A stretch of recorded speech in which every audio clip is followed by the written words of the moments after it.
Davi Baldrigue, da Visão, Baldrigue. o famoso homem do aço. Da Visão, queria que tu te apresentasse aí para quem está nos ouvindo. Quem é o Davi quando ele não está paisana, quando ele não é pai? Onde é que o que o Davi faz? O que o Davi trabalha?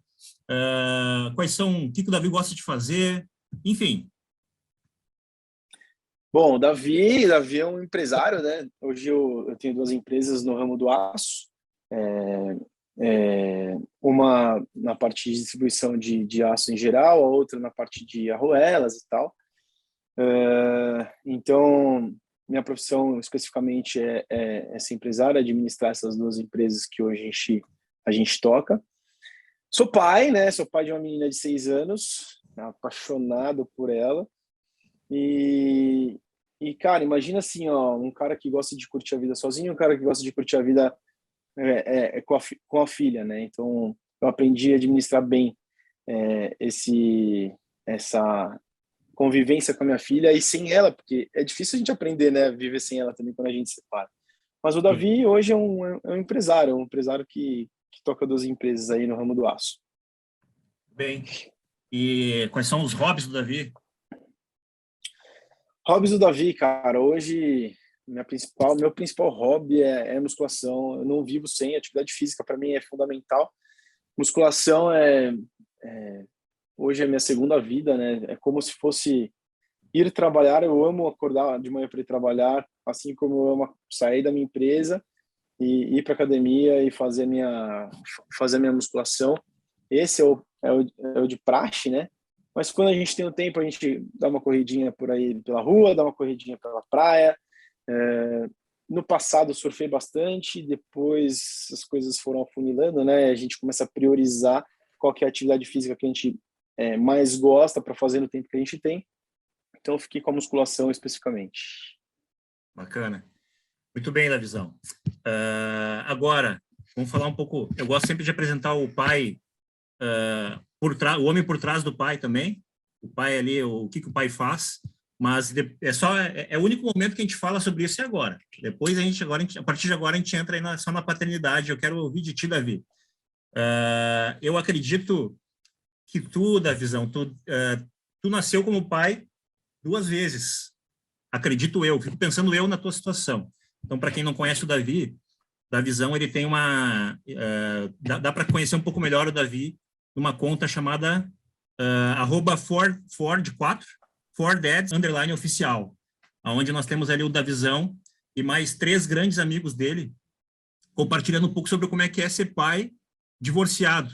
E o mais incrível é que são pais de 4 meninas. E são 4 pais, tudo nesse estilo da Visão aí. Os caras fortão, tatuado. Aí tu vai ver os caras na conta do Ford Ads, tá um pintando as unhas, tá outro construindo cabana, tudo curtindo as filhas. Da Visão, como é que foi teu primeiro nascimento como pai? Dá para dizer que tu teve 2 nascimentos como pai, Davi? Cara, daí eu vou te falar uma coisa muito louca. Não, eu vou compartilhar uma parada aqui. Já você entrou no assunto já de Direto. sola no peito, né, cara? Vou compartilhar uma coisa que eu não compartilho com quase ninguém, porque eu tenho vergonha. Cheguei a ter vergonha do que eu vou falar agora para vocês. Quando Vitória nasceu, cara, eu tava aterrorizado, Tenibá, tava aterrorizado. Para mim, a responsabilidade de ter um filho, para mim, era uma coisa muito, muito, muito pesada. E eu pensava assim, cara, fazer filho é muito, muito, muito fácil, né? A gente pode fazer filho a qualquer hora, a qualquer momento. Mas construir um ser humano é uma responsabilidade muito grande. E eu não tô preparado como ser humano para construir um outro ser humano, né? Para criar um outro ser humano. Cara, eu fiquei em choque. A gente, durante os 9 meses de gravidez da minha ex-mulher, a gente foi conduzindo da forma mais leve possível, mas dentro de mim, cara, crescia um terror, assim, crescia um pavor, né? E eu lembro, Denibá, vou compartilhar uma coisa inédita com vocês agora que eu não falo para ninguém, tá? Quando Vitória nasceu, eu estava tão assustado, tão em choque com o peso da responsabilidade de construir um ser humano e não me sentia preparado para isso, que eu fiquei meio catatônico, assim. Eu não curti muito aquele momento, né? Você vê pais falando, nossa, quando minha filha nasceu, eu fiquei... ou meu filho nasceu, nossa, foi o dia mais feliz da minha vida. Cara, eu vou te falar a real, para mim não foi o dia mais feliz da minha vida, foi o dia mais assustador da minha vida, né? Eu lembro que depois que Vitória saiu da barriga da Flávia, ela foi para um outro ambiente lá e tal, e aí a fotógrafa foi tirar umas fotos comigo e com ela, né? E aí eu ficava lá do lado e a fotógrafa dizia assim, cara, pega na sua filha, né? Pode pegar na mão dela. Eu, eu tava em pânico de pegar aquela mãozinha pequena assim, que a hora que ela pegou no meu dedinho assim, né? Eu fiquei em choque. Eu me coloquei até um bloqueio assim, né, cara? E isso não durou só no momento do parto, isso acabou durando durante um período. A gente foi para casa e eu lembro que eu acordava à noite para dar uma madeira para ela também, junto, a gente revisava, a Flávia e eu e tal, mas eu não conseguia me conectar com ela, né? E olha que coisa muito louca. Passaram-se 3 meses e eu ainda tava naquela resistência, tipo, cara, será que eu fiz o certo para mim, né? Eu não me sentia pai ainda, sabe? Aí um dia, cara, eu lembro que eu acordei à noite, ela tava chorando, chorando, chorando, acordei à noite, falei, puta, deixa que eu vou lá pegar ela, né? Eu entrei no quartinho dela, acendi o abajur e ela chorando, aí eu só pus a cabecinha assim, ó, em cima para olhar a carinha dela, para ver ela chorando, né, para ver o que eu vou fazer, né, para fazer ela parar de chorar. Quando eu pus a cabeça assim, ó, ela parou de chorar e deu um sorrisinho, né? Quando ela deu aquele sorrisinho, amigão, aí que deu estalo, né? Falei, nossa, tem alguma coisa muito errada comigo, né? Pensei, cara, tem alguma coisa muito errada comigo, eu preciso ver o que tá acontecendo. É óbvio que aquele sorriso dela foi um reflexo, né? Eu sei que foi um reflexo, mas a hora que eu vi aquele sorriso me pegou. Aí parece que conectou. E aí no dia seguinte eu liguei para um irmãozão meu, um brother meu de 20 anos. Eu falei, cara, eu preciso conversar, que preciso compartilhar uma coisa contigo que para mim tá me sufocando. Aí a gente acabou, depois do trabalho, sentou para tomar uma cerveja lá, e eu compartilhei essa história com ele. Eu falei, cara, eu não consigo me conectar com a minha filha, eu não me sinto pai da minha filha, mas quando eu vi aquele sorriso dela naquela noite, é, algo me tocou, assim.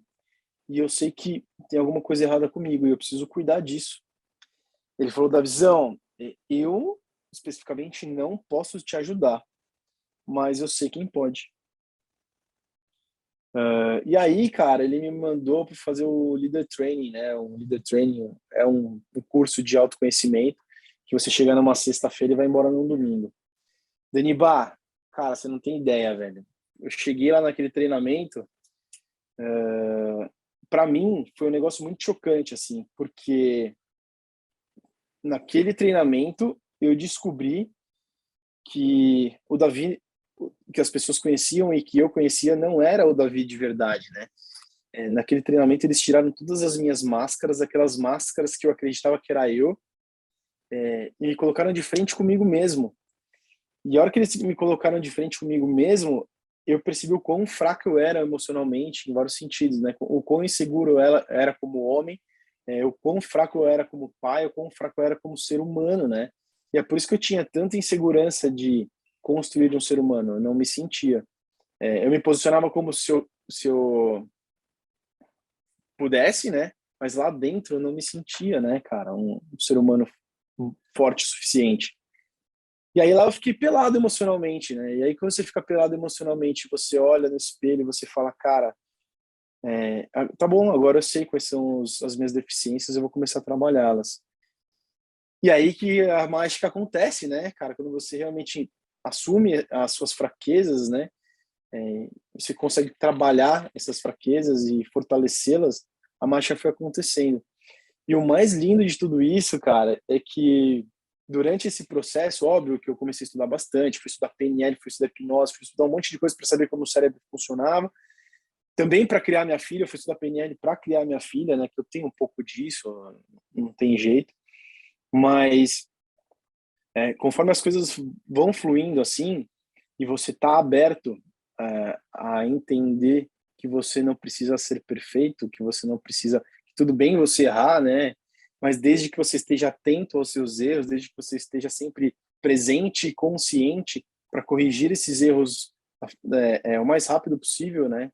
Perceber esses erros e corrigir esses erros o mais rápido possível, a coisa vai fluindo, né? E hoje, cara, olhando para trás, assim, a minha filha foi a minha maior mestre, assim, né? Eu achando que eu precisava construir um ser humano e ela, quando veio, conforme as coisas foram acontecendo, hoje eu olho e falo, cara, ela que construiu um ser humano que sou eu, né? Em contrapartida, ela foi sendo construída junto comigo. Mas, cara, foi a primeira vez que realmente me senti pai de verdade, foi com aquele sorrisinho, cara, que eu falei, puta, eu Ali sou nasceu pai. Davi. E Ali nasceu o pai Davi. ali, ali nasceu o pai Davi, cara, puta. E aí a segunda vez, né, cara? A segunda vez, cara, infelizmente aconteceu uma tragédia aqui nos últimos 4 meses, né? 5 meses. Minha filha foi diagnosticada com leucemia, e a gente passou algumas situações muito difíceis no hospital, assim, ela ficou internada durante 60 dias, um pouco mais de 60 dias. Ela teve intercorrências graves, ela foi considerada uma paciente muito grave, fora do normal, assim, de um tratamento de leucemia. Ela teve intercorrências que normalmente não se tem, e ela ficou realmente muito grave, e eu não estou sendo demagogo em falar que ela quase morreu algumas vezes, assim, né? E, e nesse processo, junto com ela, ao lado dela, durante todo esse período, é engraçado, né? Eu lembro da história de que na Bíblia diz, né? Eu não sou católico, não sou religioso, tenho a minha espiritualidade, mas diz que quando Jesus quis decidir, né, entre seguir o caminho de Deus ou seguir o caminho dos homens, né? Ele foi para o deserto e ele peregrinou pelo deserto durante meses. E nessa peregrinação ele foi ao limite, né? Cara, deserto, de dia é muito quente, à noite é muito frio, é perigoso, você passa fome, você passa sede e tal. Então você coloca o seu corpo no limite, né? E quando você coloca o seu corpo no limite, você começa a descobrir quem você é, né? Na verdade. E aí que Jesus decidiu seguir o caminho de Deus, né? Quando ele foi pro deserto dele. E eu vou te falar, cara, que esses últimos 3 meses, né? Estamos indo pro quarto mês agora. Eu tô peregrinando no meu deserto para realmente ressignificar muitas coisas da minha vida, e como pai também, né? Como pai, cara, já mudei muitas crenças, já mudei muitas coisas com relação ao monte é, é, de conceitos na educação da Vitória, por causa desse deserto que eu estou vivendo hoje, né, cara? E o mais lindo de tudo isso é que, por mais que tenha sido difícil, cara, aconteceram coisas tão lindas, tão lindas, tão lindas, assim, que eu olho para trás.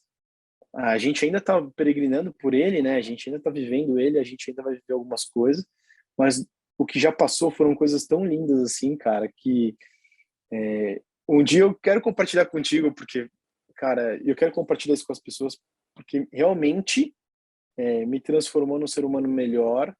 Óbvio que estou muito longe de ser bom, mas me transformou num ser humano melhor, num pai melhor, num ex-marido melhor, e um cara muito mais feliz, né, cara? Apesar, a despeito de tudo que está acontecendo, puta, um cara muito mais feliz, né? Tu falou que aconteceram algumas coisas lindas e que tu queria compartilhar. Olha, para mim esse é o momento perfeito. Se tiver alguma que tu queira compartilhar com nós. Cara, tiveram várias, né?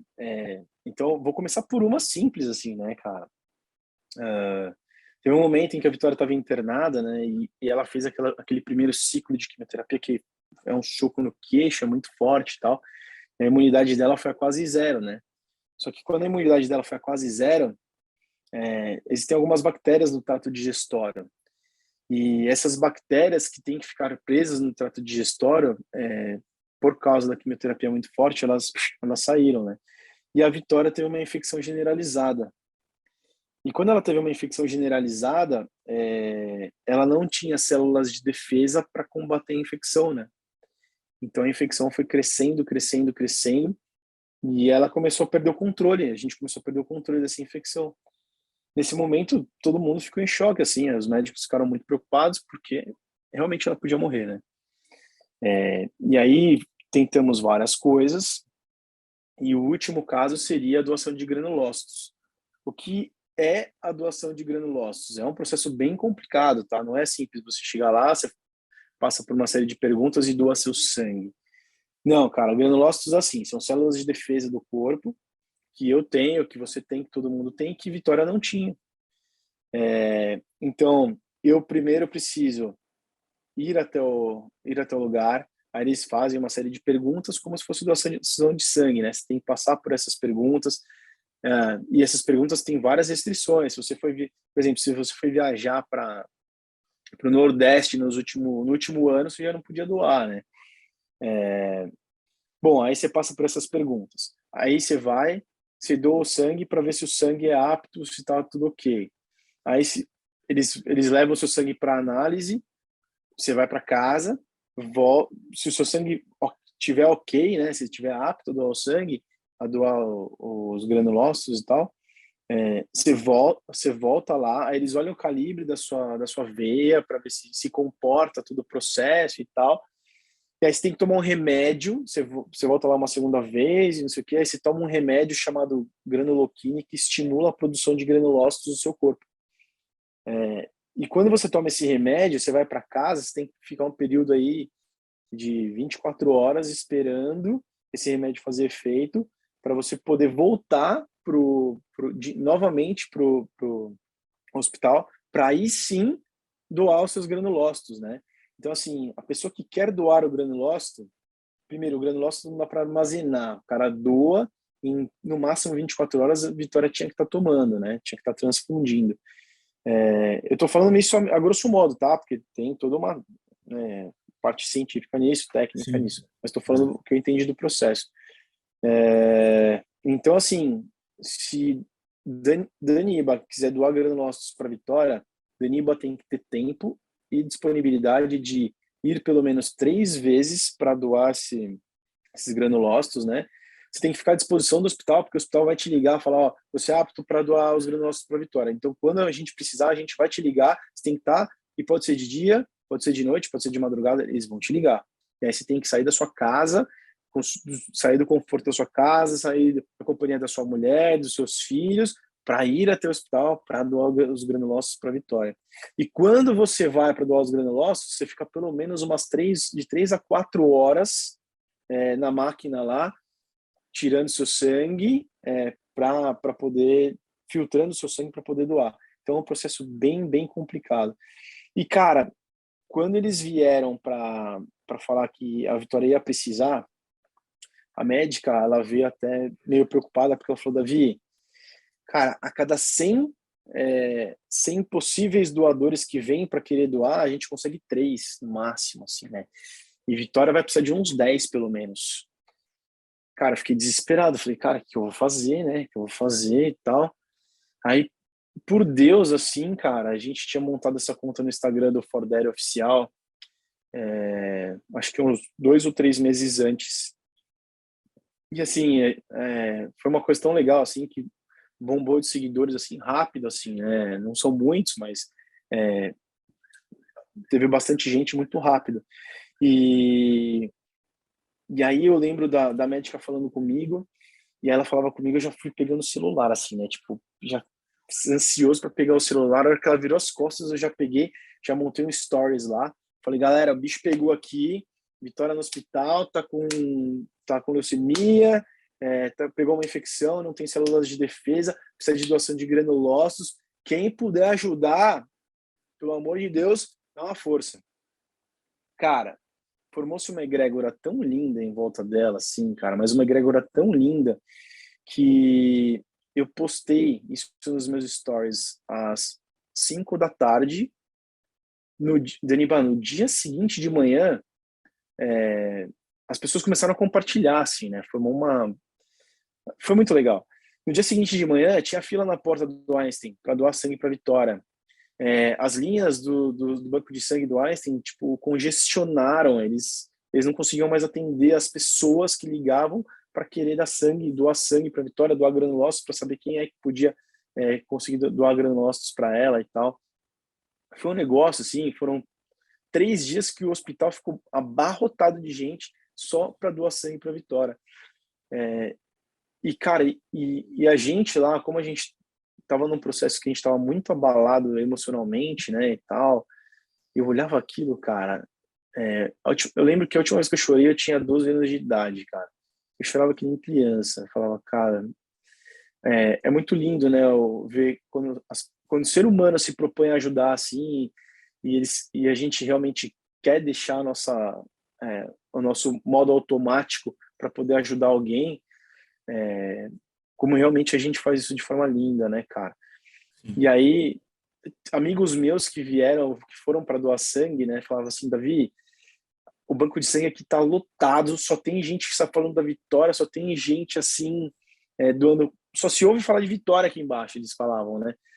E, cara, eu achei aquilo tudo muito lindo, assim, e tanto que na primeira transfusão de sangue da Vitória, olha que coisa louca, cara, Vitória nem abriu o olho, tá? Ela ficava assim, ó, apagadinha assim, abriu o olho só pra falar qualquer coisa e voltava a fechar o olho, né? Na primeira doação de granulócitos para Vitória, a hora que o enfermeiro chegou lá, ele chegou e falou assim, nossa, eu estava ansioso para vir trazer os granulócitos para Vitória, porque eu queria conhecer quem é a Vitória, porque ela fez uma revolução nesse hospital, né, e tal. Ele falou, nossa, foi um negócio assim louco, a gente nunca viu o hospital desse jeito. E, e aí ele começou a colocar a bolsa lá, transfundir e tal. Aí, por curiosidade, eu perguntei para ele, eu falei, cara, isso daí foi de um dia para o outro, tá? E de ontem para hoje aí, vocês conseguiram arrecadar muita coisa? Porque a médica tinha falado que vocês estavam precisando, que os estoques de sangue estavam baixos e tal. Ele falou, Davi, ó, de ontem para hoje a gente conseguiu já mais de 120 bolsas de sangue para deixar nos nossos estoques. Aí a Vitória tava deitadinha assim, de olhinho fechado, né? Aí eu falei para ela assim, tá vendo, filha? Ó, mesmo doente, você ajudou mais de 120 pessoas que possam precisar de sangue, tá vendo? Aí ela abriu abriu o olhinho para mim e falou assim, é bom ajudar, né, papai? Fechou o olho de novo. Que amor, Aí cara. eu quis morder ela, né, cara? Quis morder. Mas isso foi uma das coisas lindas que aconteceram, né? Ver a mobilização das pessoas para ajudar, tipo, a Vitória, para ajudar minha filha que realmente estava precisando, numa situação em que eu falei, cara, fudeu, porque, desculpa a palavra, né, cara, mas a cada 100 doadores, a gente normalmente se consegue 3, eu fiquei desesperado, né? E aí no final a gente conseguiu os 10 doadores que precisava, ela nem precisou tomar os 10, né? Tomou menos que isso, graças a Deus, mas os 10 ficaram lá de prontidão para doar a hora que ela precisasse. E foi Uhum. tudo muito lindo, assim, ver as pessoas. Isso foi uma das coisas lindas que aconteceram, né, cara? Isso, ela conseguiu esses doadores, então, de um dia para o outro, já? Foi, cara. A primeira transfusão foi de um dia para o outro. E aí, durante a semana, foram vindo pessoas, né, e tal. Durante aquela semana, o hospital ficou lotado, assim, lotado. O Uhum. banco de sangue do hospital ficou lotado. E aí, durante a semana, aí, em 3 ou 4 dias, a gente conseguiu os 10 doadores, acredita, cara? Nossa. A médica me ligou, ela falou, Davi, continua com a campanha, porque, cara, tá ajudando pra caramba. Fala pra galera continuar vindo, mesmo que... Porque muita gente começou a ligar e o hospital não conseguia atender, caía, dava ocupado, chamava e ninguém Uhum. atendia. E a galera começou a me mandar mensagem. Cara, tô tentando falar, não tô conseguindo e tal. E aí a gente começou a mexer os pauzinhos para tentar atender e tal, falar com o pessoal lá. E a médica falou assim, Davi, continua com a campanha porque tá vindo muita gente, a gente não tá dando conta, mas fala pra galera não desistir. Continua ligando, continua agendando, continua vindo, porque, cara, tá um movimento, ela mesma falou, tá um movimento muito lindo, assim, então continua incentivando a galera a vir, porque isso vai ajudar muita gente. Aí a gente Nossa. continua no flow, né, cara? Cara, E ó, me arrepia de falar, velho. linda, nossa, que história linda. Ela ficou quase 70 dias de cama, assim, então ela perdeu muita massa magra, ela emagreceu muito. E ela a quimioterapia é um negócio estarrecedor, assim, né? Então, os ossos dela ficaram tão frágeis, assim, que ela acabou tendo microfraturas no calcâneo, então ela não conseguia pôr o pé no chão. E ela sentia tantas dores pelo corpo. Daniba, eu não estou exagerando, tá? Para levar a Vitória no banheiro, era desesperador, assim, porque ela gritava, ela urrava de dor, assim, ela falava, papai, eu quero morrer, papai, eu quero morrer, e não sei o quê. Teve um dia que ela virou para mim, a gente já estava há muitos dias com ela sentindo muita dor, muita dor. Você encostava nela, ela urrava de dor. Era desesperador, assim, cara. E teve um dia que eu levei ela no banheiro, assim, ela tava toda caída, assim, e eu encostava no ombro do Ia, encostava no braço do Ia, encostava nas costas do Ia, e você toma maior cuidado, né, para não fazer criança sentir dor, mas era inevitável, né. Ela apoiou a cabecinha no meu ombro, assim, ficou um tempinho, né, que ela tava com infecção ainda, aí ela levantou a cabecinha, olhou para mim e falou, papai, se eu não te ver mais, eu te amo, tá? Cara, eu falei, filha, aí, óbvio que me cortou o coração no meio, assim, mas é óbvio que eu sei que ela estava se expressando e eu não ia entrar na vibe dela, né? Porque a gente tem que ser muito mais forte, né? E aí eu olhei para ela, dei risada e falei, filha, você tá pensando que você vai se livrar de mim tão cedo? Nananina, não, pode tirar o cavalinho da chuva. Vou ficar com você até o final. E aí eu brinquei com ela e tal, desbaratinei e cortei aquele clima dela, assim, e tal. E aí depois pus ela na cama de volta. Mas Uhum. ela, como ela ficou muito tempo debilitada, fraca, ela perdeu a coordenação motora para andar, né? Ela sentia muitas dores no joelho, muitas dores no calcâneo. E aí a gente teve que iniciar um processo de treinamento de deambulação com ela de novo, né, cara? Uhum. Aí tem o lance do medo, né? Que ela começou a ter medo de colocar o pé no chão. Quando você fica muito tempo sem apoiar o pé no chão, quando você volta a apoiar, dói, né? Dói muito mais do que o normal. As articulações estão duras, travadas e tal. Então a gente começou um processo.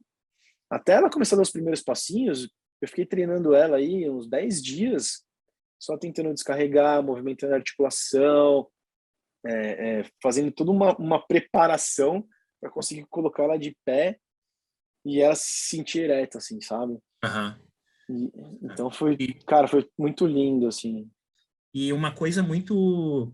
Tem tanta coisa para a gente falar sobre isso aí, eu quero te perguntar, Davi, mas já que a gente está falando exatamente sobre isso agora, sobre as coisas que tu tem compartilhado, né? Eu lembro que eu falei contigo, mandei uma mensagem para ti falando que estava me lembrando, teve um dia que o Davi estava no hospital e montou uma barraca com os sofás do Foi. hospital lá, com as cadeiras, e eu lembrei na hora daquele filme A Vida é Bela, que ganhou o Oscar de melhor filme estrangeiro muitos anos atrás, e que é mais ou menos uma situação, guardadas as devidas proporções, mas é uma situação muito semelhante, aonde o pai está com o filho no campo de concentração e ele está tentando transformar aquela experiência em algo mágico, em algo menos doloroso para ele, para que eles passem por aquilo e sintam o mínimo possível. E tava muito nessa vibe. Parecia que o Davi tava, parece que o Davi, parece não, eu acredito que tu faça isso mesmo, né, da visão. Total, total. Essa experiência é uma coisa mais lúdica para ela, para que ela não sinta tanto. Davi, daí eu te pergunto o seguinte, cara. Uh, Tudo bem, o Davi se esforça para distrair a Vicky durante essa fase. Agora, o que que ajuda o Davizão a passar por isso? Como é que o Davizão consegue passar por isso com força? O que te dá essa força? Porque eu fico pensando, Davi, lembro quando o Samuel nasceu, levar o filho para vacinar corta o coração. Porque tu tem que, no início, tu não pode dizer para ele que ele vai tomar uma picada. Tem que segurar, só segurar ele, né? E aí chega do nada e pum, né? Vem o shot ali, vem a médica e dá a injeção. E ali a gente já É sabe verdade. tudo. O Samuel, quando era pequeno, ele quebrou a perna também, tinha acho que 2 anos por aí. Em casa, na frente da TV, brincando, ele se levantou, deu um giro e caiu em cima da perna e quebrou a perna. E naquele momento a gente ficou com o coração também apertado. Ele teve que ficar um mês com a perna engessada. E para uma criança é muito difícil. A Muito. criança sabe, né? E agora, o que tu tá passando é outro nível, né, cara? Eu não sei quantas picadas a Vicky não toma por dia, por É, passando. Então, assim, como é que tu suporta isso, Davi? Que tem sido, o que tem sido o teu escape? O que tem sido aquilo que tá te deixando como uma âncora, assim, para não se perder? primeiro, cara, eu lembro, eu vou voltar um pouco no tempo, assim, do dia que a gente diagnosticou ela com leucemia, né? Eu já via que ela não estava muito bem e tal, e estava meio fraquinha. Eu já havia conversado com a mãe dela e a gente acaba, no dia a dia, assim, a gente acaba sendo um pouco displicente, né? Mas como eu vejo a Vitória uma vez por semana e final de semana assim, não, é, quando eu tô com ela, eu procuro observá-la o máximo que eu posso, assim, para ver o quanto esse processo de separação poderia estar impactando a parte emocional dela, né? Para mim isso é muito importante. Então, cara, eu tô atento o tempo inteiro, assim, ela tá brincando, eu vejo os movimentos que ela faz brincando, ela se relacionando com os primos dela, eu também observo para ver e tal. A mãe dela também faz isso muito bem, né, cara? Mas eu acho que como eu acabo ficando em momentos pontuais, para mim, a diferença de comportamento é mais perceptível, né? Então, eu comecei a perceber que ela se cansava muito rápido, aí ela se cansava, dali a pouco ela vinha, sentava do meu lado e falava, vou ficar aqui com você, papai, não sei o quê. Então, eu estava sempre 100% atento a qualquer mudança de comportamento da Vitória nesse sentido. E aí, cara, teve um, teve um dia que ela estava muito mal, eu falei, muito pálidazinha, eu falei, cara, eu vou levar ela no hospital. Aí eu mesmo peguei e levei ela no hospital, né? E aí o médico pediu o exame de sangue, observou que ela estava com um monte de roxo pelo corpo, já tinha sangrado umas 2 vezes o nariz, muito cansada, pálida. E aí ele fez os exames e me chamou para conversar. Quando ele me chamou para conversar, ele falou, Davi, ó, tem uma notícia que não é muito boa, tá? A gente fez os exames na Vitória e a Vitória tá com leucemia. Cara, na hora, minha mente voou para quando eu tinha 15 anos de idade, que eu tinha um amigo que a irmã dele com 18 anos foi diagnosticada com leucemia e ela começou o processo de tratamento e ela não aguentou e ela veio a falecer. E eu fui no velório dessa menina jovem de 20 anos, né? E para mim aquilo foi extremamente traumático. Eu lembro até hoje da imagem dela no caixão lá, né? E a hora que o médico falou isso para mim, cara, me veio a imagem da menina. Eu fiquei desesperado, assim, né? E eu tava sozinho, só eu e Vitória, né? Aí eu disse, nossa, meu Deus do céu, não sei o quê. Óbvio que fiz cara de paisagem pro médico, né, e tal, mas lá dentro já tava borbulhando, né? E, e aí o médico saiu da sala, eu peguei, respirei e falei, cara, bom, primeiro eu sei que a Vitória vai passar por momentos muito difíceis, né? E para mim, ela é mais importante. E aí, como eu tenho alguns cursos de PNL e tal, eu, eu acabo usando isso a meu favor para criar a Vitória, né? E aí eu cheguei lá no ambulatório que ela tava e tal, olhei para ela, ela tava lá, borocochô, assim, caidinha. Eu falei, filha, a partir de agora, a gente vai passar por alguns momentos bem difíceis, mas bem difíceis de verdade. Tanto você, quanto eu, quanto sua mãe. Mas eu preciso que você me prometa que não importa o que aconteça, você vai ser o mais forte que você puder. Você me promete? Ela, coitadinha, sem entender nada, né, que estava por vir, né, ela olhou no meu olho e falou, prometo. Eu falei, então, você está me prometendo, então eu prometo para ti também que eu vou ser o mais forte que eu puder. Combinado? Ela falou, combinado. E aí bate aqui, né, que eu brinco com ela, bate aqui e tal, bateu aqui. Bom, passou 5 minutos, tiveram que furar ela, né? Aí ela já começou a entrar, né, aquela coisa, eu falei, filha, você lembra que a gente conversou agora há pouco? Você me prometeu? Então, agora é a hora de você ser forte. Bora ser forte? Então foi. Então, eu acabei usando esse gatilho durante esses 3, 4 meses que a gente ficou no hospital, que, cara, é o inferno, velho, é o inferno, porque todo dia tem alguma coisa, todo dia tem alguém para tirar um teco de pele dela, para dar uma injeção, para furar, para fazer uma biópsia, para dar uma anestesia, para fazer um exame. todo dia era uma coisa, né? E cada vez que ela dava uma fraquejada, eu chamava ela para esse gatilho, né? Eu falava, filha, você lembra que a gente combinou? Você prometeu para mim que você ia ser forte. Aí ela lembrava, ela se ligava e ela ia, entende? Então, cara, aí trazendo isso para mim, né? O que o Davi usa para ser forte? É engraçado que as pessoas ficam desesperadas atrás de mim, né? Porque, Davi, você não quer conversar? Eu falo, não quero conversar.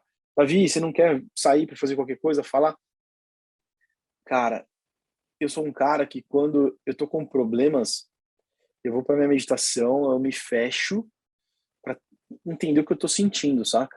Entender o que eu tô sentindo. Obviamente, tem uma outra pessoa que eu confio um pouco mais, que eu acabo conversando um pouco mais, mas eu não sou um cara de abrir os meus sentimentos para as pessoas ou para chorar no ombro de ninguém. Eu prefiro chorar em casa sozinho, eu prefiro resolver os meus problemas comigo mesmo sozinho, né?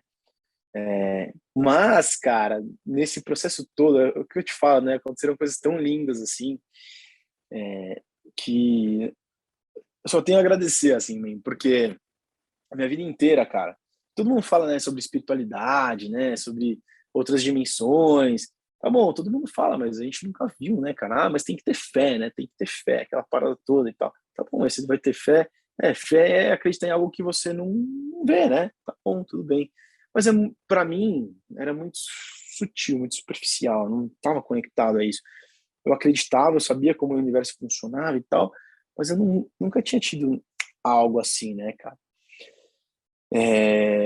E aí, cara, nesse processo todo, assim, da vitória e esses movimentos, quando eu entro nas minhas meditações, assim, eu tive algumas. Eu tô tentando achar a palavra correta para não trazer isso para religiosidade, né? Porque isso é bem complicado, mas eu tive algumas. Eu vivi alguns momentos em que aquilo que eu perguntava sempre, que eu olhava para as estrelas e falava, cara, qual que é a verdade, né? Qual que é a verdade do universo? Qual que é a verdade do mundo? Cara, tô pronto, me mostra, né? Me mostra qual que é a verdade, né? Daniba, eu tive experiências reais de conexão com outras dimensões nesse período. E eu lembro que a minha primeira conexão, assim, cara, eu acabei dormindo no hospital, eu acabei comecei a energizar a vitória falando uma língua diferente, um mantra, uma língua diferente, depois de um sonho lúcido que eu tive, numa língua completamente diferente, que no dia seguinte, quando eu acordei, eu não lembrava, e eu não lembro até hoje o que era que eu dizia. Eu só lembro da Vitória falando assim, papai, no dia seguinte, né? Que era aquela língua que você estava falando ontem para mim? Eu falei, filha, não sei, não sei. E aí, aquele dia foi o primeiro dia, eu tive outras 3 experiências parecidas, né? Mas naquele dia que eu senti a real sensação de não estar sozinho, de não estar, você estar sozinho sem estar sozinho, saca? Uhum. E para mim aquilo foi tão profundo e eu chorava, mas eu chorava de gratidão, assim, que eu falava, tá bom, agora eu entendi, agora para mim tá tudo claro. E depois disso, Daniel, eu não preciso conversar com ninguém, eu não preciso me expor para ninguém. Eu me fecho nas minhas meditações, eu me fecho nas minhas conexões de mim comigo mesmo para me conectar com o Davi por trás da minha mente, né? Mas eu tenho certeza que eu não estou sozinho e que eu nunca vou estar sozinho e a sensação não é Deus, não é Jesus, não é nada disso. É uma espiritualidade, é uma energia que nos envolve, que nos conduz. Eu acredito em seres de outras dimensões, em extraterrestres, não na roupagem que a humanidade mostra, né? Mas extraterrestres de seres mais evoluídos e foram essas energias. Eu nunca imaginei que eu fosse falar isso, tá? Tô jogando. Nunca imaginei, cara. Mas eu senti de verdade o que é não estar sozinho, estando sozinho, entende? Uhum. E aí depois disso tudo ficou muito mais fácil, assim. A coisa ficou muito mais fluida. Então, isso acabou trazendo uma força muito grande para o Davi, assim. E hoje, como é que o Davi se fortalece? Se fortalece assim, que chamam de fé, né? Mas fé em algo que realmente eu tive a prova de que existe. E tudo a ver com aquela história que tu trouxe, né, da Bíblia, do deserto, né, Davi? O deserto que tu está passando. Eu penso que, eu acredito, e eu também puxo aqui, né, uma parte voltada para a religiosidade ou espiritualidade, que são duas coisas que não precisam estar conectadas, nem tu mesmo, Sim, como tu encontrou tua espiritualidade, né? Quem me conhece sabe, eu e minha família, nós somos religiosos, a gente segue uma determinada denominação, e é dessa forma que a gente encontra a espiritualidade também. E ok. então, é uma coisa que eu gosto de estudar também. E eu penso que Jesus Cristo estava se preparando para um grande acontecimento naquela ocasião, que era, né, o sacrifício dele, né, e sacrifício, morte e ressurreição. E ele entrou para dentro dele um pouco, porque tu ficar ali um bom tempo sem beber, sem comer, sem ingerir nada, é um momento que tu acaba subjugando o teu corpo físico e tu acaba te conectando com a tua força espiritual. Então, isso faz todo sentido para mim, da gente encontrar forças em nós mesmos também nesse momento. E esse momento que tu está passando, esses dias eu vi um documentário chamado, o nome do documentário é O Silêncio dos Homens. É um documentário que fala um pouco sobre como os homens, o nome é esse, porque ele faz uma brincadeira, um contraste, porque a verdade é Hum, que os homens não estão em silêncio na sociedade. Os homens falam em todos os lugares, né, Davi? A gente tem homens na mídia, nas artes, na política, nas empresas, em cargos de liderança. Então, os homens nunca estão em silêncio, os homens sempre estão falando. Mas quanto mais os homens falam, ao mesmo tempo menos eles falam, menos eles se abrem e dizem o que realmente querem dizer. E dentro daquilo ali, dentro daquele documentário, eles abordam um tema chamado broderagem tóxica. E esse tema de broderagem tóxica, eles explicam mais ou menos assim. Imagina que tu tá chegando, Davi, com os teus três amigos ali, chega lá o Davi ou qualquer um dos três amigos e fala, cara, tô com uma dificuldade, tô me sentindo triste, passei a noite chorando. Dependendo do grupo que tu chega para falar isso, os caras vão falar, para da visão, o que é agora? Vai ficar chorando de noite, chorando no travesseiro? Enfim, vão começar a dar uma debochada de ti, né? E aí ele fala que a broderagem positiva deveria agir de outro jeito, que é, cara, tá precisando de alguma coisa? O que houve? Por que tu tá sentindo isso? Aí tu vai dizer, não, eu senti, cara, não sei, eu tô passando por isso, isso, isso. E aí vai chegar o outro e vai dizer, cara, eu já passei por isso também. Já senti assim também. Sei como é que tu tá te sentindo. E aí, a partir daí, se unem, né, para tentar resolver esses problemas, em vez de ficar pegando no pé, né, dependendo uhum. do que a gente traz.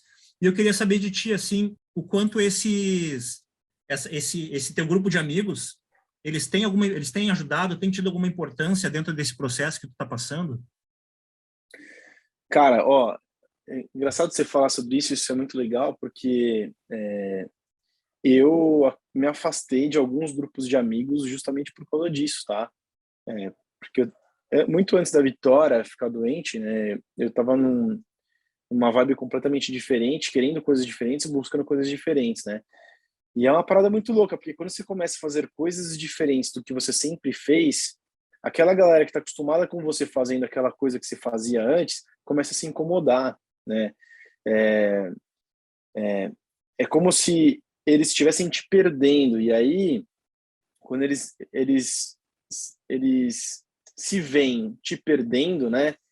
Eles querem te trazer de volta, né? Te puxar para baixo, como uma âncora, né? Então, como é que eles te puxam para baixo? Te desencorajando.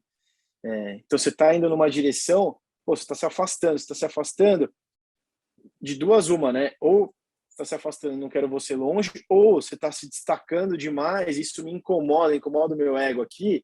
Então, cara, não quero que você se destaque, fica aqui no limbo comigo aqui, né, meu? Não, fica aqui no limbo aqui, né? Então, eu me desfiz de alguns grupos de amigos durante um pouquinho antes da Vitória adoecer, justamente por causa disso, porque, como você disse aí, era broderagem tóxica. Essas pessoas não me ajudavam. Se eu compartilhasse qualquer coisa, era exatamente como você falou. Ah, mano, não sei o quê. Ah, mano, não sei o que lá. É tudo desse jeito, né? Então eu comecei a procurar, me ligar a amigos que puxassem para cima, ou que pelo menos respeitassem o caminho que eu estava, né, trilhando, que eu estava querendo direcionar. No caso do Forderi, cara, é exatamente assim, né? Não tem broderagem tóxica, né? Tem aquela parceria de falar, cara, ó, você tá indo por esse caminho? Cara, tô contigo, mas eu acho que esse caminho aí não é o ideal. Mas tudo bem, pensa você e tal. Óbvio que a gente dá o feedback de um pro outro de como, da nossa opinião, mas a opinião ali é sempre respeitada, sabe? A gente tem divergências de opiniões, sim, a gente tem divergências até de criação com as nossas filhas, né? Tem um lá que é mais religioso, tem um lá que é mais descoladão. Cara, a maneira que eu crio minha filha é muito diferente da maneira que eles criam as filhas deles.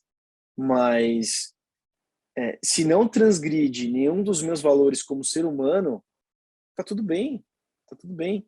E aí a gente respeita muito isso um no outro, assim, sabe? A despeito de qualquer coisa, a gente é irmão, a gente é brother. E se tem alguma desavença, assim, que acontece, vamos conversar, vamos trocar uma ideia. Cara, não curti que você falou aquilo lá, ó. Tudo bem pra ti? Cara, eu achei que não foi a hora de ter falado. Puta, tá bom, desculpa aí se te incomodou, né? Ah, puta, outro dia aí teve um que tava meio mal. E aí, quer conversar, cara? Te conheço, irmão, te conheço, você não tá bem. E aí? Fala aí, vai, o que tá pegando? E, e é só ter a percepção do outro, assim, né, cara? E eu acho que esse tipo de amizade é a amizade que deveria ser, né? A amizade que deveria ficar, é a amizade que deveria ser. Tudo o resto é, tudo o resto é perfumaria, tudo o resto é mentira, né? É mentira. Não te agrega valor nenhum, assim, como ser humano, né? Como ser humano não te agrega valor nenhum. Então, concordo 100%. Tenho muito disso, já tive muito disso. No caso, hoje, cara, eu tô com quase 40 anos, tô com 38 anos. Eu não tenho tempo a perder com gente que não compartilha dos mesmos valores que eu, né? Então, se não compartilha dos mesmos valores, eu nem perco mais meu tempo. Da visão. Então, a ideia do For Daddies é falar sobre essa nova realidade também de famílias onde os pais são solos, separados, né? E criam ali, no caso de vocês, são 4 meninas, por conta própria, né? No momento que vocês estão com elas. Agora, a gente sabe que a realidade numa separação, quem mais sofre são os filhos, porque o pai e a mãe já são adultos, eles vão continuar vivendo a vida deles, eles não vão precisar ficar indo de uma casa para outra, talvez perder um pouco da identidade deles mesmo, do quarto deles, talvez, a gente não sabe, né? Como é que é essa realidade de pais separados e tem como levar isso aí numa boa, da visão? Quais são os desafios de criar uma filha, um casal separado? Cara, eu acho que toda mudança é complicada, né? Toda mudança é difícil para qualquer ser humano, né? Imagina para uma criança, né? Imagina para uma criança um processo de mudança como esse, em que muitas vezes o pai é muito conectado à criança e aí o pai sai de casa e aí a criança está acostumada a ver o pai todo dia e de repente não vê mais, né? Ou vê com restrições e tal. Todo o processo de mudança é extremamente complicado. O maior problema de tudo isso que eu vejo, cara, é que ainda as pessoas põem o ego na frente dos próprios filhos, sabe? Então, muitas vezes, o pai tem problema com a mãe, ou a mãe tem problema com o pai, e para agredir emocionalmente, para agredir o outro, né? Muitas vezes usa até os filhos, né? Usa até os filhos para isso, né? As pessoas, na verdade, cara, que eu vejo e que eu vi e vejo aí durante todo esse processo, é que as pessoas esquecem das crianças porque elas estão com o ego ferido por algum motivo, né, da separação. Isso é uma pena. É uma pena, é uma pena. Então, eu vou dar um exemplo aí, cara. Tive amigos que tiveram teve desavenças com a mãe, e aí já separados, tá? E na frente da filha, no momento em que ele teve que buscar a filha dele para passar o dia com a filha dele, e a mãe não quis entregar a filha e tal, não sei o quê. E aí eles tiveram uma discussão e a mãe foi para cima dele para bater nele na frente da filha, sabe? Então, assim, cara, por mais que a gente perca o controle, é justo a gente fazer isso na frente dos nossos próprios filhos, você entende? Na verdade, nem é justo a gente fazer isso, né? Porque é um descontrole emocional muito grande, né? Mas, cara, na frente do seu filho ainda, na frente do seu filho. Isso é um caso, né? Fora os outros casos que eu vejo. Ah, cara, já vi, por exemplo, o pai fica de pegar as crianças a determinada hora, e aí ele fica sabendo que a mãe vai sair com as amigas depois que entregar o filho, né? Tá só esperando entregar o filho para poder sair com as amigas. O cara não aparece só pra ferrar a mulher, pra mulher não sair, saca? Mas não, mas pensa, ele tá atacando a mulher, mas quem é que tá esperando o pai chegar? Quem é que tá lá esperando na expectativa, falar, puta, eu vou sair com meu pai hoje, eu vou ver meu pai hoje. E de repente o pai não aparece. O pai nem tá pensando nas, na agressão emocional que ele tá gerando para aquelas crianças, só porque ele tá com o ego ferido por causa da mulher, saca? E a criança vai Então, pensar, não posso contar com meu pai, vai crescer pensando isso, né? Não dá para confiar, o pai diz que vem, mas não vem. sim. Quantas pessoas, aquele lance, né, das relações descartáveis, né? Cara, depois que eu separei, a minha filha não conheceu nenhuma namorada minha, nenhuma. Eu faço questão de separar muito bem, assim, a minha vida pessoal, né, de relacionamento, da minha filha, saca? E quantos pais, quantas mães você não vê aí, logo que separa, dá 2, 3 meses, já enfia um cara dentro de casa, ou já enfia uma mulher dentro de casa, e dali a pouco troca, e aí já não é mais aquela, já é outra, né? É o outro, e fica aquela rotatividade de pessoas passando pela vida de uma criança que ainda está em formação, né? E a gente sabe que a educação de qualquer criança, a formação das crianças, vem através do meio em que elas vivem, né? E dos comportamentos dos pais, da escola, né? Ela vai pegando todas essas informações e ela vai absorvendo aquilo, né, cara? E subconscientemente aquilo vai ficando armazenado. E aí, de repente, você pega uma mãe que troca de namorada a cada 6 meses, 7 meses, um ano, ou um pai que troca de namorada, e aí essa pessoa conhece a namorada, essa criança conhece a namorada, se apega à namorada. A hora que ela se apega à namorada, puf, não existe mais. Entende? Sim. Ah, não. Aí o pai diz, não, porque eu não gosto mais dela, então tá bom, tchau. Mas, cara, antes de apresentar para sua filha, vê direito se você gosta, entende? Vê Uhum. direito se você realmente quer levar um relacionamento mais sério com essa pessoa, entende? Aí o Sim. relacionamento vai lá, dura 3, 4, 5 meses, a criança se apegou àquela pessoa, e de repente essa pessoa foi embora, sabe? O quanto isso é prejudicial emocionalmente para as crianças, eu não tenho dúvida de que isso é devastador para elas, cara. E pode formar um perfil de adultos que se comportem de maneiras que a gente nem sabe como na hora de se relacionar com alguém, né, cara? Então, as pessoas, elas, elas vão fazendo aleatório, é minha vida, eu faço do jeito que eu quero, mas não é mais a sua vida, cara. Não se trata mais só da sua vida. Se trata da sua vida e da vida daquela criança que tá do seu lado, saca? Queria te perguntar sobre como é que é para ti também trabalhar, porque eu vejo que tu posta bastante coisas da Vicky, né? A Vicky é linda, né? E ela... A cara do pai, né? É, eu prefiro não opinar.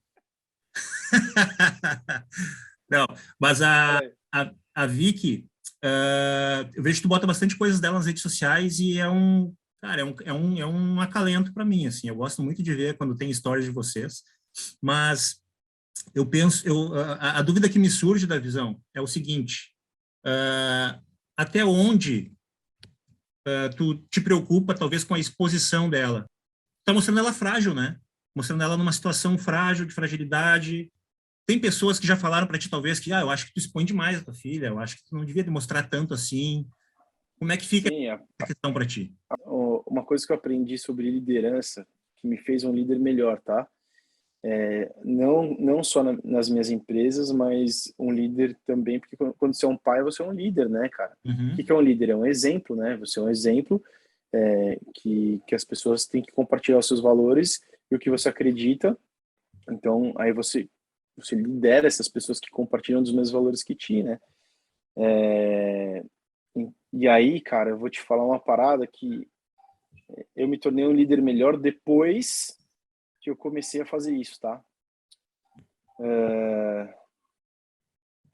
Nos momentos em que eu expresso para minha equipe as minhas fraquezas, são os momentos em que eles pegam na minha mão e falam, vamos resolver junto. Então, no passado, eu tinha alguma dúvida com relação a alguma coisa, ou eu não sabia realmente como resolver determinado tipo de problema, a gente quer esconder, né, essa fraqueza, né? A gente quer esconder essa fraqueza. As pessoas sabem que é uma fraqueza, as pessoas sabem que você não sabe, mas a gente fica lá por causa do ego, a gente fica lá tentando esconder o que a gente não sabe, né? E quando eu parei de agir desse jeito e de repente tem uma decisão que para mim tá difícil e eu não sei qual é a melhor decisão a tomar que possa fazer bem para as pessoas que estão à minha volta, eu chamo a minha equipe e falo, galera, estou com esse problema, essa situação, eu pensei nisso, nisso e nisso, mas eu realmente não sei qual é o melhor caminho a seguir. Alguém tem uma sugestão? E aí eu compartilho essa minha fraqueza, eu compartilho essa minha dúvida com a minha equipe, né? E aí começam a vir respostas. E aí essas respostas começam a vir de mentes diferentes, de cabeças diferentes, de pessoas diferentes, convivências diferentes. E aí eu filtro tudo isso dentro do que eu acredito que é certo. E aí eu tomo uma decisão muito mais assertiva, né? Então, quando se fala em expor as nossas fragilidades, expor as nossas fraquezas, muita gente acredita que expor a fraqueza é algo ruim, mas se você quiser realmente que as suas fraquezas se tornem fortalezas, não tenha vergonha delas, mostre, porque hoje a Vitória, ela tá mais frágil, sim, mas essa fragilidade vai transformar ela num ser humano mais forte, uma pessoa mais forte. E não é vergonha para ninguém passar por momentos de dificuldade, não é vergonha para ninguém se sentir frágil. Eu te falo isso, Dani, porque eu tinha, desde os 12 anos, não caiu nunca mais uma gota de lágrima do meu rosto, porque eu tinha medo do que as pessoas iam pensar e de expor a minha fragilidade para as pessoas, saca? Isso me corroía por dentro. Às vezes eu queria chorar, eu sentia vontade de chorar, mas eu engolia aquele choro, ele descia rasgando, e ele não rasgava só minha garganta, ele rasgava a minha alma, entende? E a partir do momento que eu comecei a me permitir chorar e, e eu estou numa situação que para mim não está confortável e eu choro na frente de quem quer que seja e eu exponho a minha fragilidade como ser humano para aquela pessoa, compartilho essa fragilidade com aquela pessoa, essa pessoa se conecta comigo, gera empatia comigo e passa a me respeitar muito mais. Porque precisa de coragem, velho. Precisa de coragem para expor as nossas fragilidades. Então, quando eu exponho a Vitória nesse momento frágil, na verdade, amanhã ela vai olhar para aquilo, ela vai falar, puta, que bom que hoje eu sou mais forte por causa disso, você entende? E as pessoas se conectam com isso. Eu vou te falar que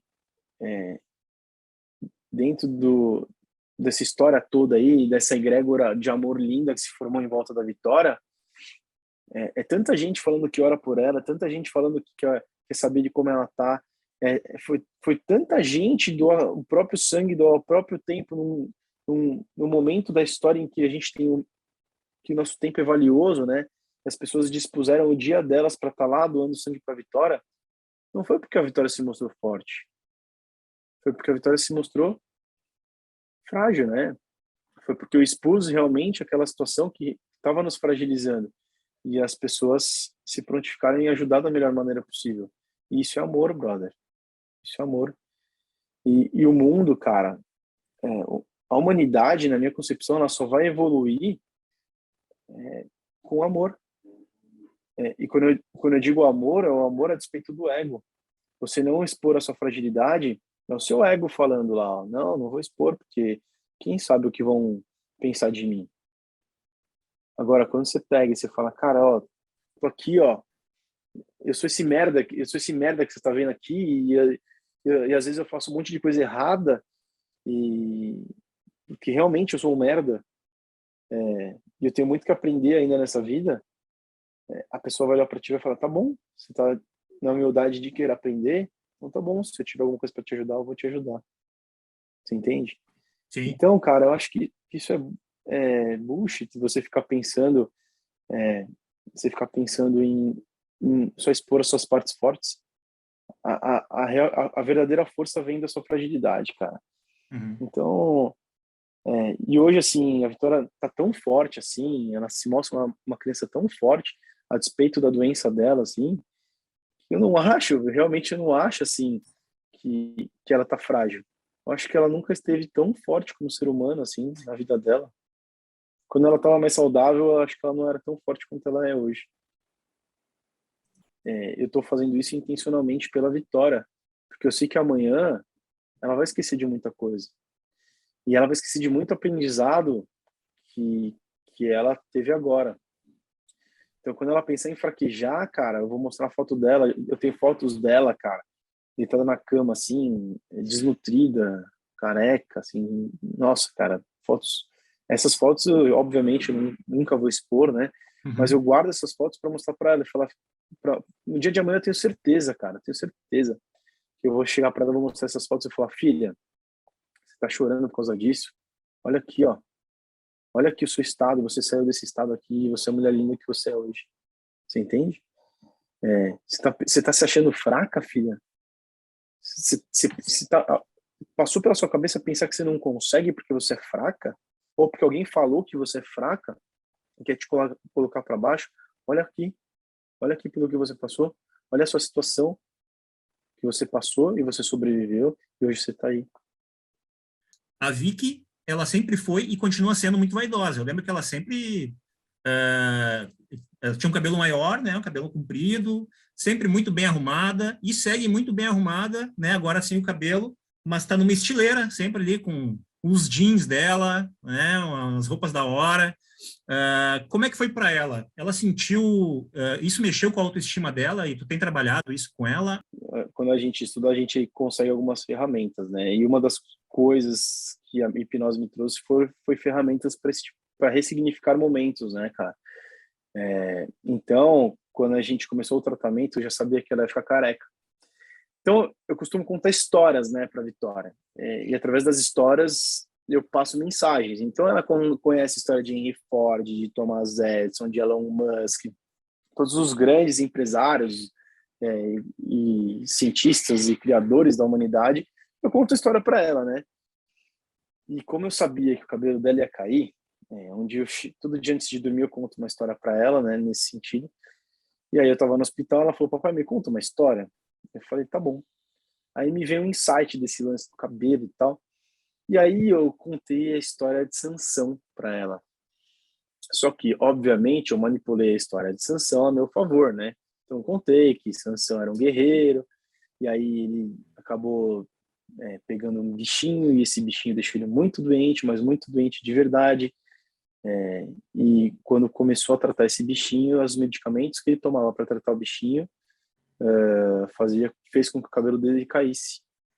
E no começo ele ficou muito chateado, porque ele perdeu o cabelo e tal, não sei o que, ele ficou lá. Só que conforme o tratamento foi evoluindo e o cabelo dele começou a crescer novamente, ele começou a perceber que conforme o cabelo dele crescia, ele ia ficando mais forte. E aí, conforme o cabelo dele crescia, ele foi ficando mais forte, ele começou a ganhar superpoderes porque o cabelo dele cresceu novo e de um jeito diferente. E aí ele virou um dos maiores e mais fortes guerreiros de toda a história da Grécia, né, e tal. Nem sei se é da Grécia, Sansão, mas eu joguei Grécia e tal, né. Ele foi um dos guerreiros mais fortes. E não falei mais nada, só joguei essa história, assim, né. E aí contei uma vez, contei 2 vezes, contei 3 vezes à noite, sempre enfatizando esse processo de perder cabelo e quando cresce, cresce forte, né? E óbvio que eu não falei pro consciente dela, né? Eu falei pro subconsciente dela, né? Então, quando ela começou o processo de perder cabelo, primeiro, teve uma coisa que ajudou muito, né? Ela estava muito mal, muito mal. Então, não, do jeito que ela estava, ela não conseguia nem pensar em vaidade, assim, né? Ela foi perdendo cabelo, perdendo cabelo, perdendo cabelo, mas ela nem se olhava no espelho. Quando ela começou a melhorar, que aí sim ela começou a se atentar mais ao cabelo, né? Mas ela sempre falava assim: ah, papai, mas eu tô perdendo cabelo, mas ó, quando ele crescer, pode ser que fique muito forte. Você entende? Então, o processo de perder cabelo para ela acabou não sendo tão doloroso e hoje o processo dela tá careca, assim, ela acostumou muito bem, assim, com esse negócio de estar careca, porque, cara, tá bom, você tá careca, mas põe um chapeuzinho legal, usa um rímel na sobrancelha, e ela sabe que, inconscientemente, ela sabe que quando o cabelo dela começar a crescer, ela vai estar muito mais forte do que ela jamais foi. E obviamente, e realmente ela vai estar, né? Porque não fisicamente, mas ela vai estar mais forte como ser humano depois de toda a experiência que ela está vivendo, né? Então, quando aquele cabelo crescer, ela vai ser uma pessoa completamente diferente.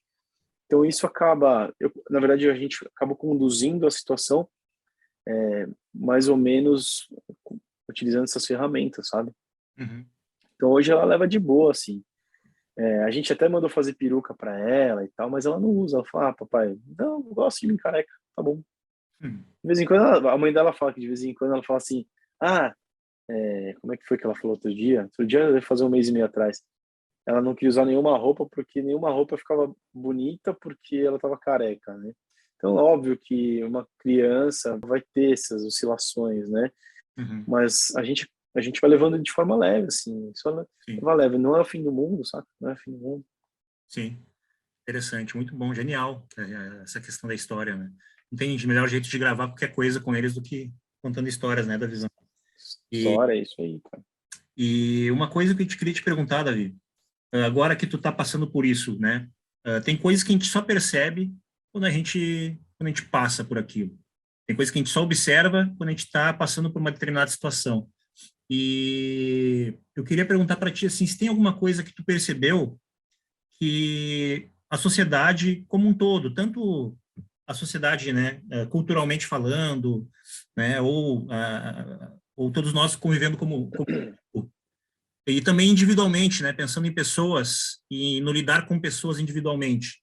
Tem alguma coisa que tu percebe que a gente ainda não está pronto para lidar com uma criança que está passando pelo que a Vicky está passando? Você está falando num contexto social, não Isso. psicossocial, no contexto social mesmo. Cara, Cara, social, ó, psicossocial, todos esses âmbitos que tu enxergar alguma coisa que tu queira compartilhar. tá, vamos começar de baixo então, né, cara? Vamos começar com o contexto social. Se a gente for pensar na doença específica da Vitória, eu ainda não tive essa percepção porque ela não pode sair de casa, né, cara? Não pode sair de Uhum. casa, a imunidade dela tá muito baixa, então a gente tá blindado dentro de casa, assim.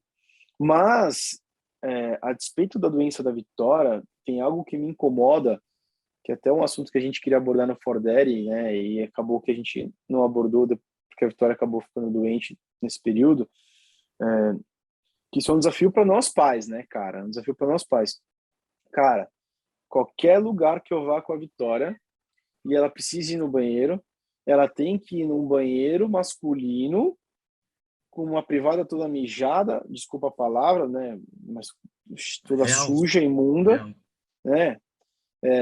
E aí e ela não faz xixi de pé, ela faz xixi sentada, né? Então é aquele malabarismo para conseguir colocar ela para fazer xixi num banheiro masculino, né, cara? Então, no contexto social hoje, para um pai que tem uma filha menina, esse processo é muito difícil, né? Cara, tá bom. Aí ela chega no banheiro, então o cara fazendo xixi lá com para fora lá e tal, e ela tem que passar e acaba vendo, e é puta situação, né? E aquela sujeira. Cara, a maioria dos lugares não estão preparados para receber a nova família, né? Porque acho que a maioria dos meus amigos hoje são separados, né? É difícil hoje, difícil não, mas as pessoas perderam o medo de se separar e de serem julgados por serem, por estarem separados, né? Então, muita gente separa. E quando você tem, você é o homem, você tem uma filha e você precisa levar essa filha no banheiro em qualquer lugar público, você não consegue ir em qualquer outro lugar que não seja um banheiro masculino e que não esteja imundo e que você não tenha dificuldade para colocar ela sentada para poder fazer xixi. Verdade. São poucos lugares, né? Tem ilha, Um né? banheiro família, assim, cara, não tem.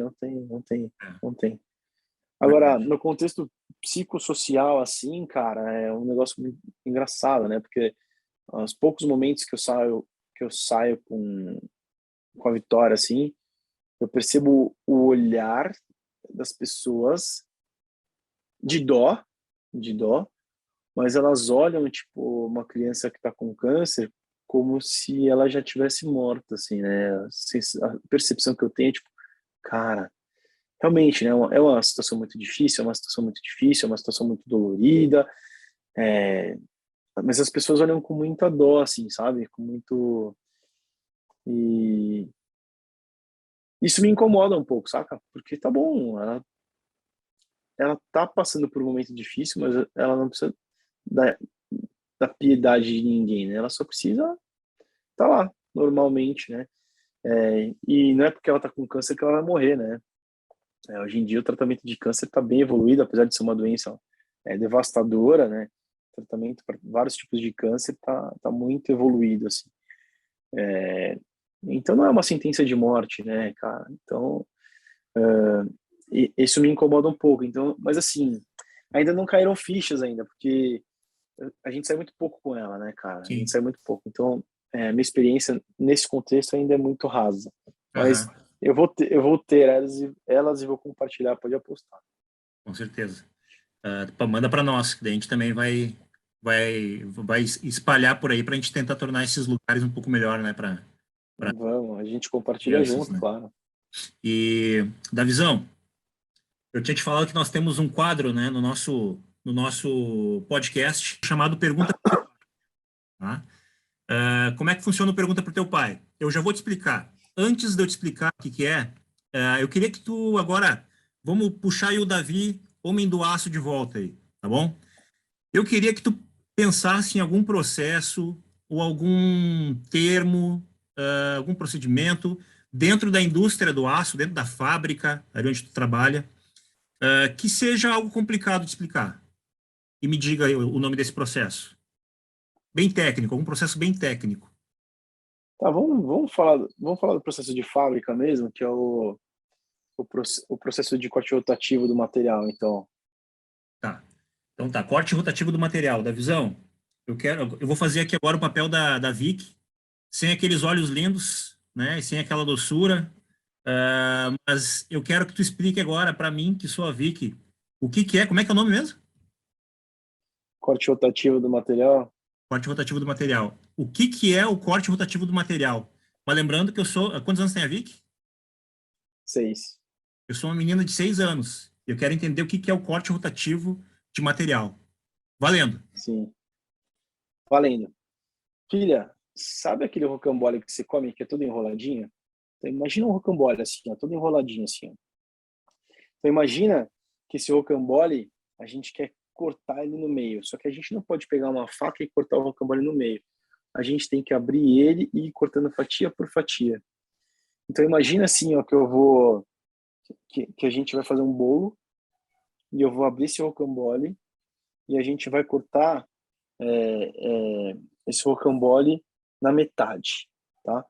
Então, vamos fazer o seguinte, você segura a faca aqui e conforme a gente vai abrindo esse rocambole, a gente vai cortando esse rocambole no meio. Então, isso é o processo de corte rotativo de uma bobina de aço.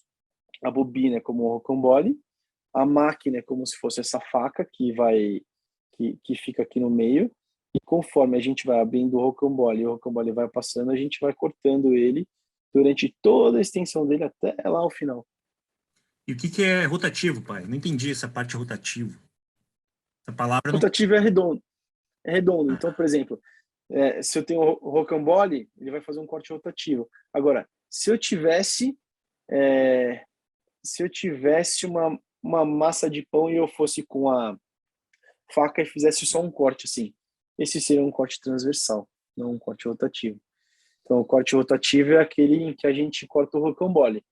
O corte transversal é aquele corte que a gente vai pegar lá a massa de pão e cortar ela no meio com uma faca, com ela esticada direitinho assim, a gente só passa a faca no meio. Muito bom, muito bom.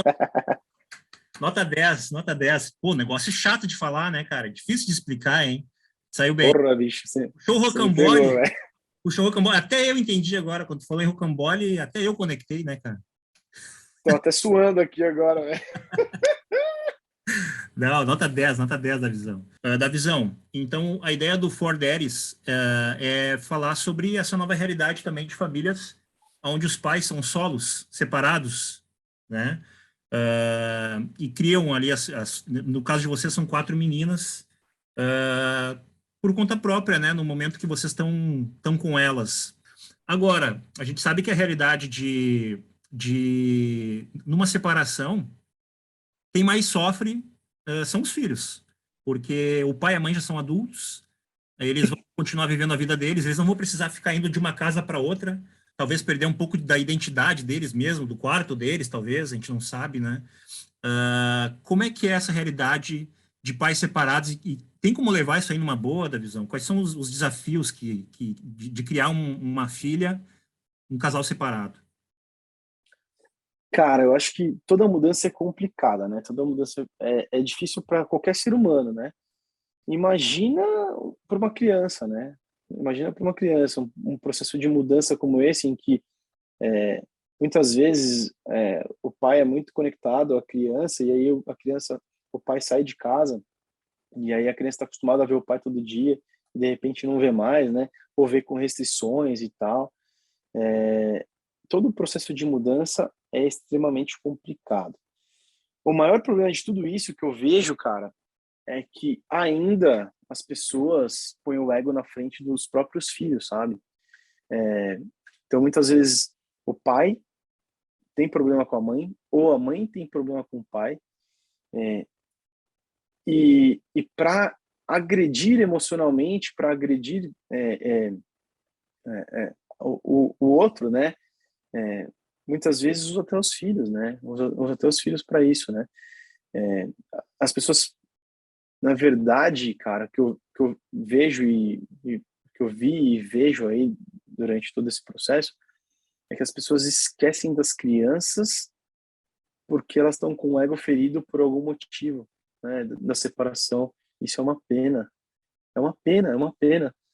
Então, eu vou dar um exemplo aí, cara. Tive amigos que tiveram teve desavenças com a mãe, e aí já separados, tá? E na frente da filha, no momento em que ele teve que buscar a filha dele para passar o dia com a filha dele, e a mãe não quis entregar a filha e tal, não sei o quê. E aí eles tiveram uma discussão e a mãe foi para cima dele para bater nele na frente da filha, sabe? Então assim, cara, por mais que a gente perca o controle, é justo a gente fazer isso na frente dos nossos próprios filhos, você entende? Na verdade, nem é justo a gente fazer isso, né? Porque é um descontrole emocional muito grande, né? Mas, cara, na frente do seu filho ainda. Na frente do seu filho. Isso é um caso, né? Fora os outros casos que eu vejo. Ah, cara, já vi, por exemplo, o pai fica de pegar as crianças a determinada hora, e aí ele fica sabendo que a mãe vai sair com as amigas depois que entregar o filho, né? Tá só esperando entregar o filho para poder sair com as amigas. O cara não aparece só pra ferrar a mulher, pra mulher não sair, saca? Mas não, mas pensa, ele tá atacando a mulher. Mas quem é que tá esperando o pai chegar? Quem é que tá lá esperando na expectativa falar, puta, eu vou sair com meu pai hoje, eu vou ver meu pai hoje. E de repente o pai não aparece. O pai nem tá pensando na agressão emocional que ele tá gerando para aquelas crianças só porque ele tá com o ego ferido por causa da mulher, saca? E a criança vai Então, pensar, não posso contar com meu pai, vai crescer pensando isso, né? Não dá para confiar, o pai diz que vem, mas não vem. sim. Quantas pessoas... Aquele lance, né, das relações descartáveis, né? Cara, depois que eu separei, a minha filha não conheceu nenhuma namorada minha, nenhuma. Eu faço questão de separar muito bem, assim, a minha vida pessoal, né, de relacionamento, da minha filha, saca? E quantos pais, quantas mães você não vê aí, logo que separa, dá 2, 3 meses, já enfia um cara dentro de casa, ou já enfia uma mulher dentro de casa, e dali a pouco troca, e aí já não é mais aquela, já é outra, né, é o outro, e fica aquela rotatividade de pessoas passando pela vida de uma criança que ainda está em formação, né? E a gente sabe que a educação de qualquer criança, a formação das crianças vem através do meio em que elas vivem, né? E, e dos comportamentos dos pais, da escola, né? Ela vai pegando todas essas informações e ela vai absorvendo aquilo, né, cara? E subconscientemente aquilo vai ficando armazenado. E aí, de repente, você pega uma mãe que troca de namorada a cada 6 meses, 7 meses, um ano, ou um pai que troca de namorada, e aí essa pessoa conhece a namorada, essa criança conhece a namorada, se apega à namorada. A hora que ela se apega à namorada, puf, não existe mais. Entende? Sim. Ah, não. Aí o pai diz, não, porque eu não gosto mais dela, então tá bom, tchau. Mas, cara, antes de apresentar para sua filha, vê direito se você gosta, entende? Vê Uhum. direito se você realmente quer levar um relacionamento mais sério com essa pessoa, entende? Aí o Sim. relacionamento vai lá, dura 3, 4, 5 meses, a criança se apegou àquela pessoa, e de repente essa pessoa foi embora, sabe?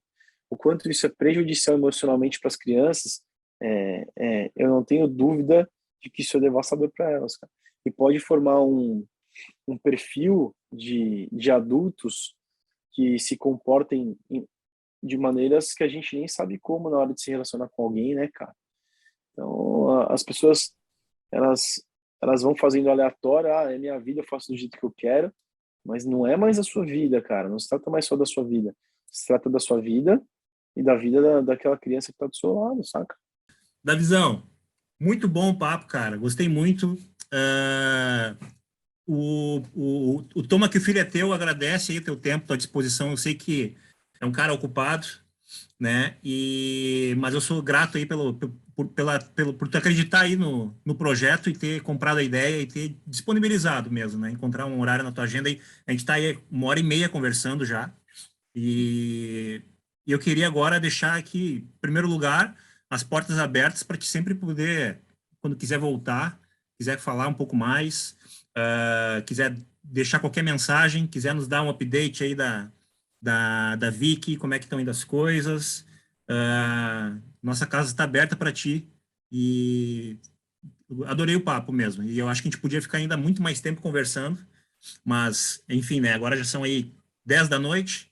O meu filho tá dormindo, roncando aqui no sofá. Se eu parar de falar aqui, tu acho que tu consegue até ouvir ele. E acredito que amanhã também tu acorda cedo, né? Mas, Davi, eu queria, deixar, em segundo lugar, deixar agora aqui o microfone aberto para ti, deixar um recado final, falar o que quiser divulgar qualquer coisa também. O tempo é teu, Davizão. Denibar, primeiro eu quero agradecer aí pelo convite, cara, de coração mesmo. Você é um cara que eu admiro de verdade, a gente já se conhece há algum tempinho aí, né? Não a fundo, né? Mas a gente se conhece há um tempinho, então você é um cara que eu admiro de verdade. Obrigado por essa oportunidade de estar compartilhando algumas coisas que eu estou vivendo, né? Contigo e com a galera aí. Parabéns pela iniciativa, porque é, é um movimento que está vindo muito forte, né? A gente está vendo aí famílias, novas roupagens de família, né, em que os pais são separados e a gente precisa se ajustar a essa nova roupagem de famílias em geral. E eu acho que realmente esse é o caminho. E nessa nova roupagem, cara, os pais realmente sofrem não, passam por muitos desafios durante esse processo. Então, cara, precisa de pessoas como você para trazer insights, para trazer assuntos, para que esses assuntos sejam discutidos realmente e para que esses pais, com certeza, eles se sentem sozinhos em muitos momentos, assim como eu me sinto, né? E aí, quando a gente compartilha isso com as pessoas, isso traz clareza e traz conforto de falar, ufa, então eu não sou tão ruim assim, né, cara? Eu não sou tão ET assim. Isso pode ajudar muita gente, cara. Parabéns pela iniciativa de verdade. Mais uma vez aí quero divulgar aí o For Daddy oficial para quem quiser visitar lá. Não, não é nada comercial, são só 4 pais separados com as suas filhas praticamente da mesma idade, vivendo momentos diferentes e momentos juntos com elas e sem elas, só compartilhando aí e compartilhar algumas dificuldades. Realmente converge com essa ideia que você teve de fazer esses podcasts. Isso é muito legal, que dá para a gente unir forças, né?